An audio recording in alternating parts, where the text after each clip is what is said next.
Bonjour les amis, je continue mes lectures dans une optique de développement personnel et de spiritualité.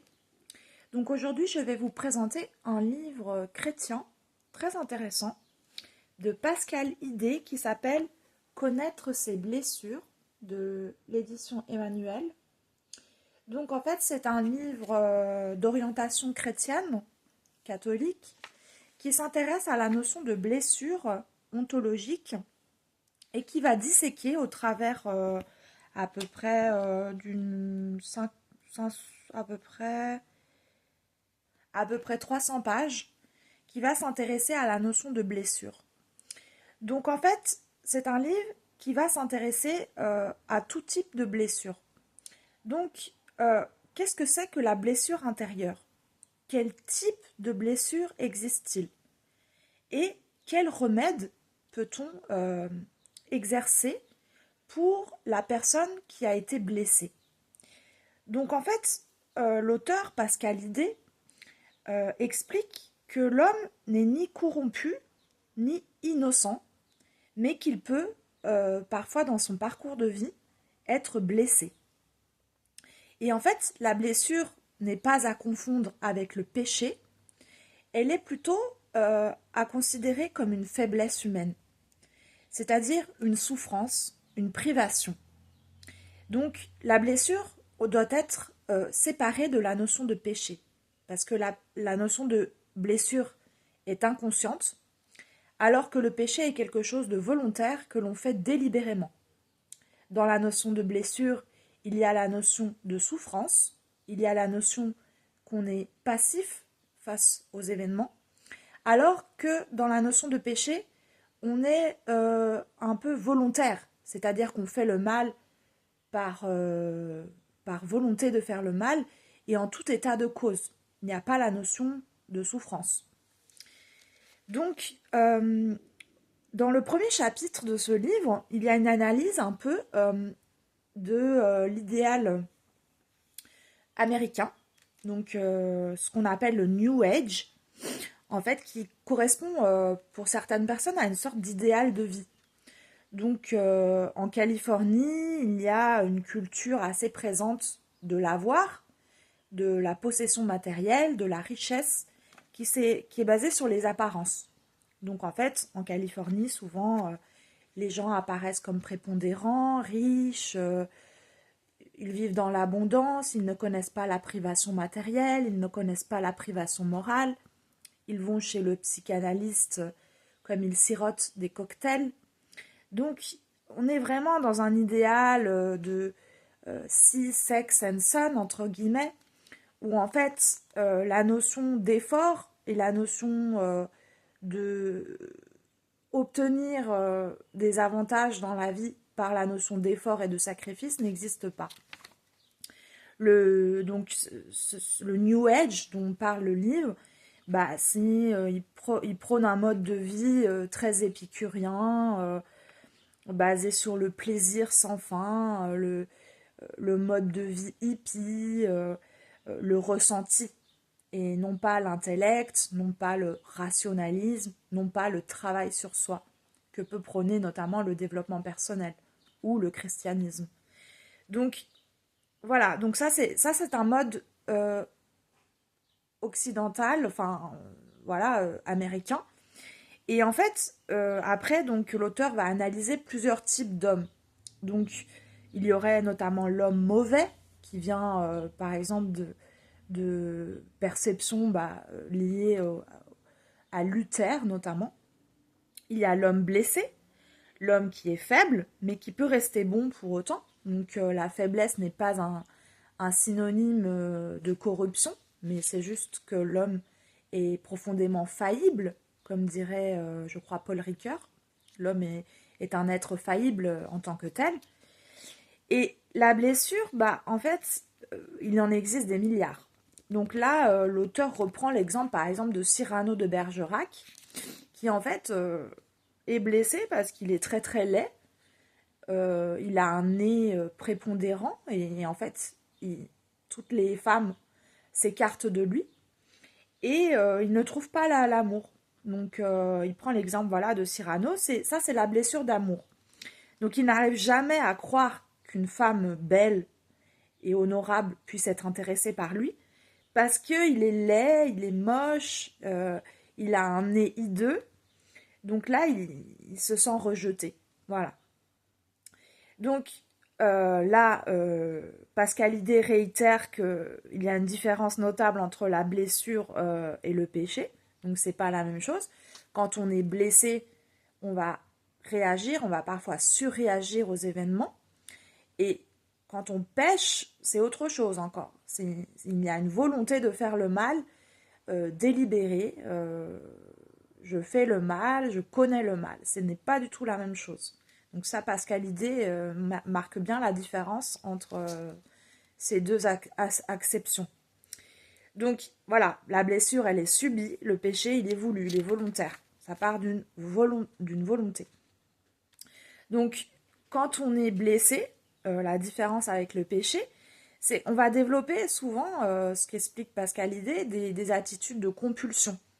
Donc on va peut-être dépenser trop d'argent, on va peut-être acheter des choses qui servent à rien, on va vouloir peut-être remplir la souffrance par des plaisirs sensuels. Donc ça, l'auteur l'explique.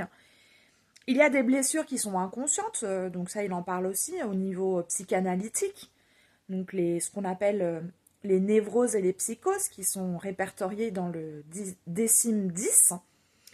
Donc en fait, plus la blessure est profonde, plus on va se rapprocher de la psychose, plus la blessure est superficielle, plus ce sera des névroses, de la maniaco-dépression, des choses comme ça.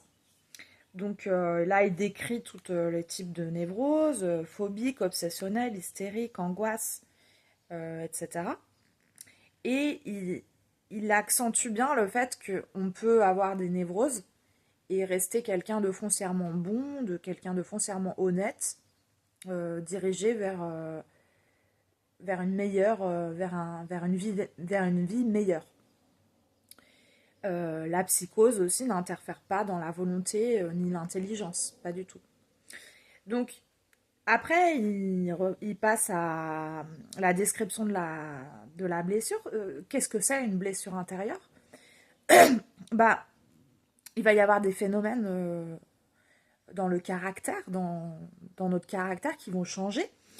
On va vivre une surdétermination de l'ego, une certaine étourderie sociale. On va utiliser l'humour, l'ironie à tout va dans toutes nos phrases. Et il y a des sentiments qui vont perdurer face à la blessure, donc la tristesse, la peur et la timidité. Donc là, il cite des auteurs classiques pour illustrer ce propos. Et plus la blessure est profonde, plus on va être dans des attitudes de compulsion. Voilà. Et il y a aussi une autre chose qu'il dit, c'est qu'il ne faut pas confondre une blessure et un trait de caractère. Parfois, en fait, on est plus au niveau du tempérament d'une personne que d'une blessure, en fait. Donc ça dépend de notre patrimoine héréditaire, on va dire. Donc les causes liées à la blessure intérieure, là, il va analyser blessure de la vie, blessure de famille et de l'éducation, blessure du péché, blessure liée à Dieu. La blessure est un phénomène universel. On a tous été blessés tôt ou tard dans sa vie. Par exemple, si on rate un examen universitaire, si on vit un échec amoureux, si on est humilié par un membre de notre famille, etc. Donc là, il répertorie tous les types de blessures. Donc parfois, elle peut être liée à notre éducation. C'est souvent lié à la petite enfance, de comment on a été éduqué dans la petite enfance. Il y a les blessures liées au péché originel. Donc là, il reprend des citations bibliques pour illustrer son propos.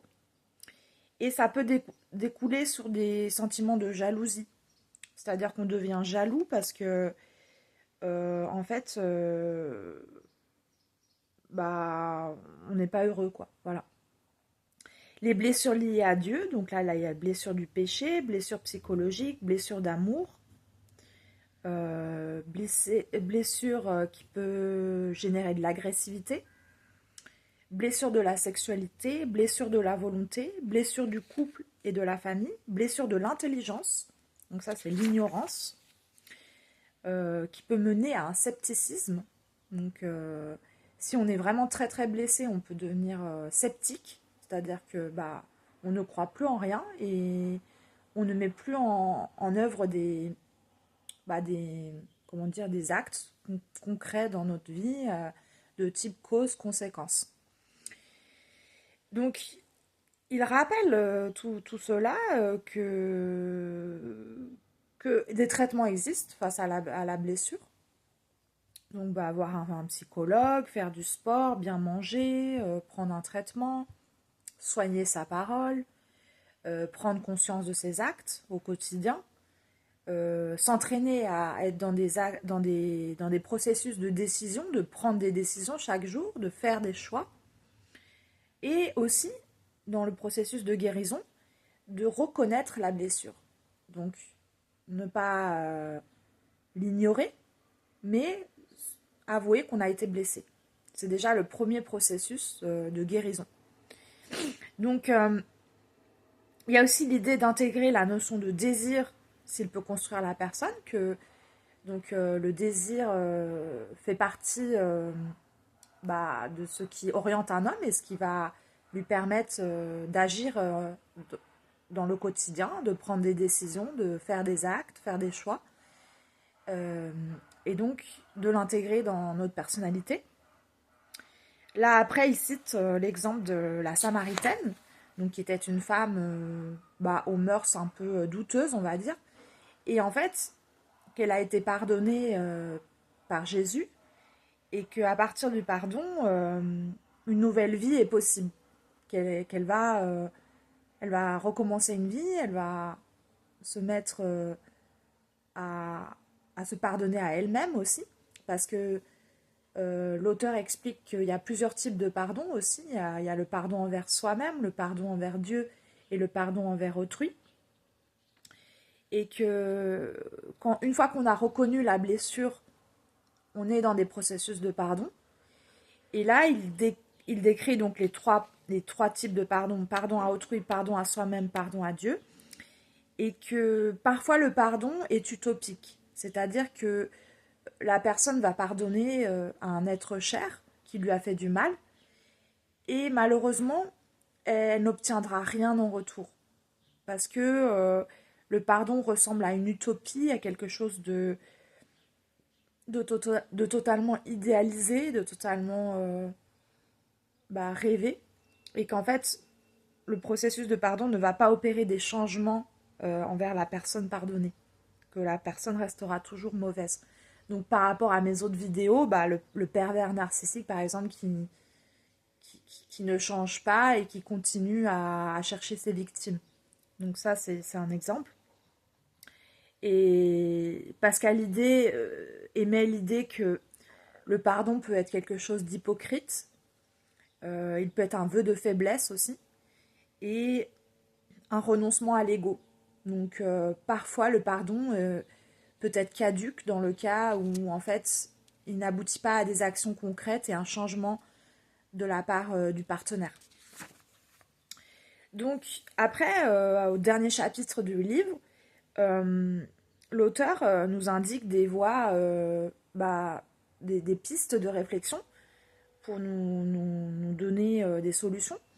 Et il nous dit souvent que donc une fois que la blessure a été reconnue, et que des processus de pardon ont été mis en place, eh bien, déjà il dit que le pardon est un chemin en soi, que avoir pardonné à quelqu'un qui nous a fait du mal, c'est un chemin spirituel, tous les chrétiens ne demandent pas pardon, et c'est certains chrétiens, pas tous, et il esquisse quelques pistes morales. Donc, c'est la parole de Dieu qui guérit. Donc, lire l'évangile, lire la vie des saints, lire la vie des personnes spirituelles pour nous guider. Et être touché par la pureté de Marie. Donc, Marie, la Vierge Marie. et nous dire que, en fait, lire l'évangile peut nous guérir. Voilà. En gros, c'est qu'une lecture, une fois approfondie, une réflexion profonde et honnête sur le sens de l'existence peut nous remettre en chemin et peut nous faire découvrir de nouvelles choses sur la vie. Donc le livre est pas mal du tout. Il est assez moderne, assez dans le temps, je dirais. Bon, il a été publié quand même il y a longtemps, hein. Il a été publié, je crois, dans les années 93. Donc voilà, c'est assez loin dans le temps. Mais j'ai beaucoup aimé ce livre parce que moi, les trucs de blessures, c'est pas forcément ce qui m'intéresse le plus. Je suis plus orientée développement personnel, les choses comme ça. Mais voilà, pour résumer, ce livre m'a permis de comprendre que une personne blessée peut peut-être parfois faire des erreurs. Elle peut, parce qu'elle est blessée. Elle est blessée dans son ego. Et même si on est quelqu'un qui parfois a renoncé à son ego, parce qu'elle a lu tellement de livres, s'est tellement remise en question, elle a tellement travaillé sur soi, qu'elle met son ego dans les chaussettes, en fait, dans une vision chrétienne, Dieu, il voit les efforts, il voit le chemin parcouru, et finalement, il est touché par ça. Voilà, Dieu peut être touché par les gens qui sont touchés dans leur orgueil. Donc, c'est un livre très intéressant et je le recommande à mes lecteurs. Voilà. Donc, je vous souhaite une bonne journée et j'ai d'autres livres. Donc là, les prochains livres, ça sera La théologie du corps de Christopher West et ça sera le livre de Jean-Paul II, Hommes et femmes, comment vivre la relation conjugale entre les hommes et les femmes. Donc, d'un point de vue du mariage, de l'engagement dans une famille. Voilà, merci beaucoup.